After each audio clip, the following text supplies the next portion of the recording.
अस्सलाम वालेकुम जी, मैं हूं नजमुल हसन पाचवा। नाज़रीन, आज आपके साथ शेयर करने के लिए मेरे पास एक अच्छी खुशखबरी है कि पाकिस्तान ने कुछ बहुत ज़बरदस्त शुरू किया है टर्की के साथ मिलकर।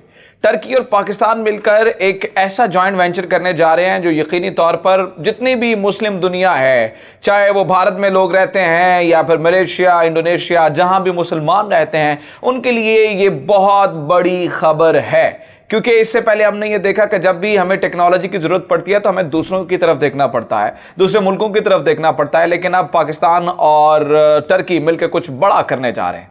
पाकिस्तान और टर्की नाज़रीन मिलकर अपना फाइटर जेट बनाने जा रहे हैं। पाकिस्तान इससे पहले मिलकर चाइना के साथ JF-17 थंडर बना चुका है, लेकिन अब टर्की के साथ जो मिलकर नया तैयारा बनाना जा रहा है, या जो नया तैयारा बन रहा है, वो यकीनी तौर पर एक बड़ी शानदार चीज बनने वाली है। और इस पे पूरी दुनिया की नजरें हैं कि पाकिस्तान और टर्की ये तैयारा मतलब कैसा होगा, इसमें क्या खुसूसियात होंगी। बिलखुसूस भारत इस तरफ देख रहा है। और फिर ये तैयारा कब बनेगा, इस पे कितनी लागत आएगी, ये तैयारे पाकिस्तान में रहेंगे या फिर टर्की में रहेंगे, ये तमाम चीजें हैं जो इस वक्त तमाम लोग जानना चाहते हैं। पाकिस्तान के साथ मिलकर अब तक का सबसे खतरनाक युद्धक विमान और मिसाइलें बनाने जा रहा है। आज की वीडियो में मैं आपको ये बताऊंगा कि पाकिस्तान और टर्की जो ये एक स्टेल्थ फाइटर जेट बनाने जा रहे हैं, इसमें क्या खुसूसियात होंगी, ये किस तरह का तैयारा होगा, पाकिस्तान में आएगा या फिर टर्की में ही रहेगा। इसके अलावा मैं आपको ये भी बताऊंगा कि ये जो long range missile defence system बन रहा है, क्या ये भी जो है वो पाकिस्तान में रहेगा या इसमें क्या खुसूसियात होंगी।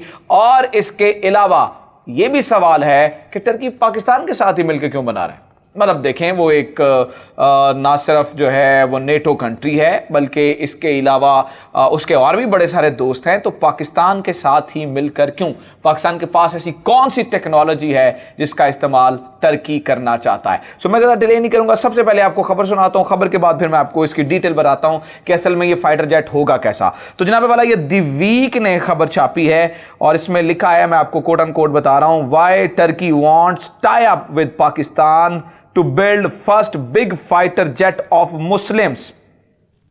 अच्छा, द वीक ने भी इससे जो है वो मुसलमानों का सबसे बड़ा तैयारा कहा है। अच्छा, मुसलमानों का तैयारा इसलिए कहा जा रहा है क्योंकि अभी तक शायद कोई इतनी बड़ी चीज हालिया मालूम तारीख में जो है वो मुसलमान बना नहीं सके जो कि मुकाबला कर सके आउटर वर्ल्ड का, जो कि मुस्लिम वर्ल्ड से हट के है या मुखालिफ है।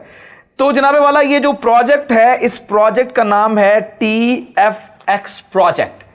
ये टर्की में प्रोजेक्ट शुरू हुआ है और इसमें इसका इरादा यह है कि किसी तरीके से बड़े 5th जनरेशन तैयारे बनाए जाएं। अब टर्की को इसकी जरूरत क्यों पेश आई है? याद रखिएगा, किसी भी मुल्क को 2 चीजों की जरूरत होती है। उसको अपनी सॉवरेनिटी कायम करने के लिए, अपनी जो है वो आज की इस मॉडर्न वर्ल्ड में अपनी एग्जिस्टेंस शो करने के लिए उसको 2 चीजों की जरूरत है। एक तो उसकी एयरफोर्स बहुत शानदार हो, यानी कि उसके पास बड़े शानदार फाइटर जेट हो, और दूसरा उसके पास डिफेंस सिस्टम अच्छा हो। डिफेंस सिस्टम क्या होता है भी, बस देखें, जो ही जहाज उड़ के आपकी एयर स्पेस में दाखिल होते हैं दुश्मन के, या जो ही जो है वो मिसाइल, अगर खुदा ना खास्ता पाकिस्तान पे अगर कोई मिसाइल फायर किया जाए या भारत कोई मिसाइल फायर करता है, तो जो ही पाकिस्तान को पता चलेगा, उसको पता चलाने के लिए उसके बाद क्या करना होगा, इसके लिए आपको डिफेंस सिस्टम की जरूरत होती है। यानी कि रडार लगे होते हैं, रडार डिटेक्ट करते हैं कि जनाब मिसाइल हमारी तरफ आ रहा है, उसके बाद उस मिसाइल को पाकिस्तानी सरजमीन पे गिरने से पहले आपने तबाह करना होता है। इसको डिफेंस सिस्टम कहा जाता है, ठीक है। तो उस डिफेंस सिस्टम की किसी भी मुल्क को बड़ी जरूरत होती है। तो रशिया को भी इसकी जरूरत थी। तो रशिया ने दिसंबर 2017 में एक $2.5 बिलियन की एक डील की रशिया के साथ, और इन्होंने कहा जी हम रशिया से S-400 जो है वो जो डिफेंस सिस्टम खरीदें।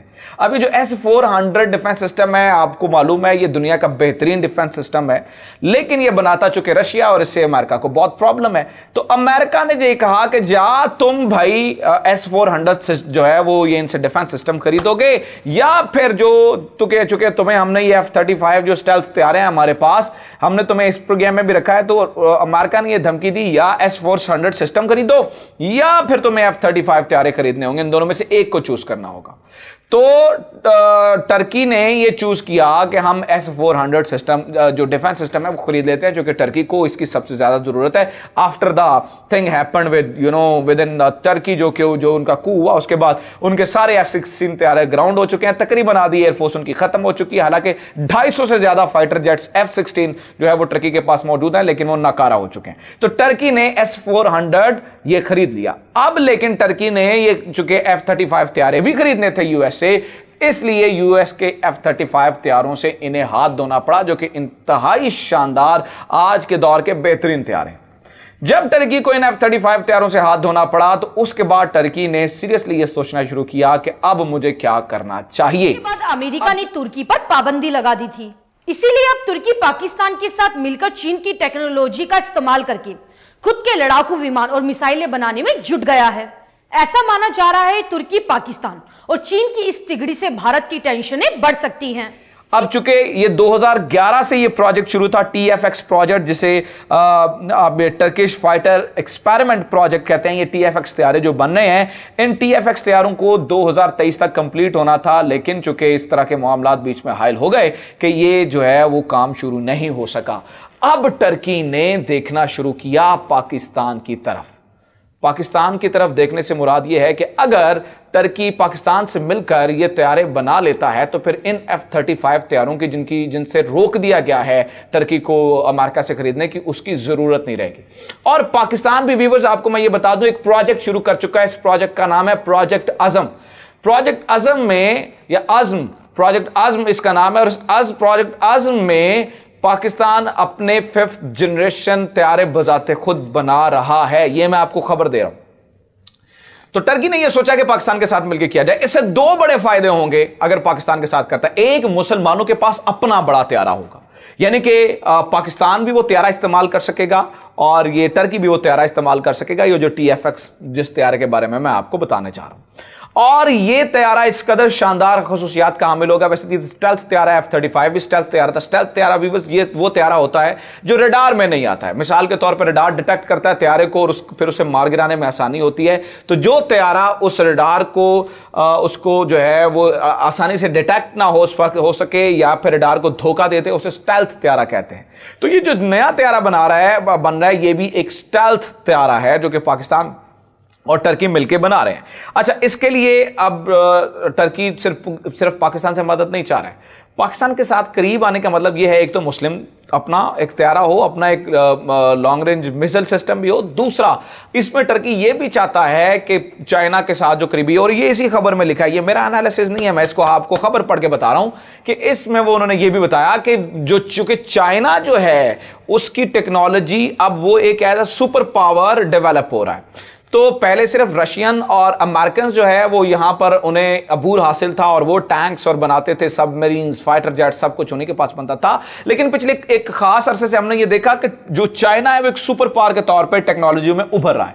अब चाइना जो है वो पाकिस्तान के साथ यूं है भाइयों की तरह, और चाइना पाकिस्तान को के साथ मिलकर सबमरीन्स बनाता है, टैंक्स बनाता है, फाइटर जेट्स बनाता है। अब टर्की ने यह सोचा कि अगर हम पाकिस्तान के साथ अपने आप को अलाइन कर लेते हैं इसी खबर के मुताबिक, तो होगा जो चाइनीज टेक्नोलॉजी है उस तक भी आसानी हो जाएगी। क्योंकि चाइना जो है वो बड़ा मुश्किल से अपनी टेक्नोलॉजी देता है। जैसा कि 2000 ये मैं आपको बता देता हूं कि 13 में इनका एक प्रोजेक्ट एक जो है वो साइन हुआ था चाइना के साथ, लेकिन the transfer of the technology को लेकर चाइना इस कदर जो है वो रिलक्टेंट था कि ट्रांसफर ऑफ टेक्नोलॉजी की वजह से इनका जो प्रोजेक्ट है वो कैंसिल हो गया और 2015 में इनका प्रोजेक्ट कैंसिल हो गया। अब टर्की पाकिस्तान की मदद से उस टेक्नोलॉजी को भी हासिल कर सकता है और टर्की को यह पता है कि पाकिस्तान की जो वर्थ इतनी है, पाकिस्तान की बात इतनी मानी जाती है कि ये जो है वो मिलकर एक प्रोजेक्ट बना सकते हैं। अब दूसरी मैं आपको ये चीज बता दूं कि सिर्फ ये फाइटर जेट नहीं है, सिर्फ इसमें फाइटर जेट नहीं बन रहा, इसमें ये और ये जो ये सारी चीजें रिपोर्ट में कर रहा हूं ये ब्लूमबर्ग ने जो है वो छापी हैं। अच्छा, इसके अलावा एक long range missile defence system बन रहा है, इसका नाम है साइपर। अभी जो साइपर लॉन्ग रेंज डिफेंस सिस्टम है ये होगा सरफेस टू मिसाइल। अब सरफेस टू मिसाइल से मुराद यह है कि जमीन से मिसाइल को मारने वाला। मैंने आपको बताया कि डिफेंस सिस्टम से मुराद यह होता है कि जो ही अगर एक मिसाइल है या फाइटर जेट है तो वो आपकी तरफ आ रहा है तो उसे पहले डिटेक्ट कर लिया जाता है और फिर उसको आपने आसमान में ही मारना होता है ताकि वो जमीन पे, मतलब आपकी सरजमीन पे गिर के नुकसान ना पहुंचाए। तो ये एक long range missile system, defence system भी बन रहा है और यकीनी तौर पर ये एक बहुत बड़ी खुशखबरी है कि पाकिस्तान और टर्की के पास अपना इतना बड़ा शानदार तैयारा भी होगा, अपना डिफेंस सिस्टम भी होगा। और अगर हम इसे, और इसका जो पहला प्रोटोटाइप है ये 2023 में पहले बनना था, अब ये 2025 में बनना है। $21 बिलियन से जो है इस प्रोजेक्ट का आगाज हो रहा है। $21 बिलियन लगेंगे, उसके बाद जो है ये प्रोजेक्ट जो है वो बन जाएगा और इंशाल्लाह अज़ीम जो है ये पाकिस्तान का तैयारा होगा, टर्की का तैयारा होगा। पाकिस्तान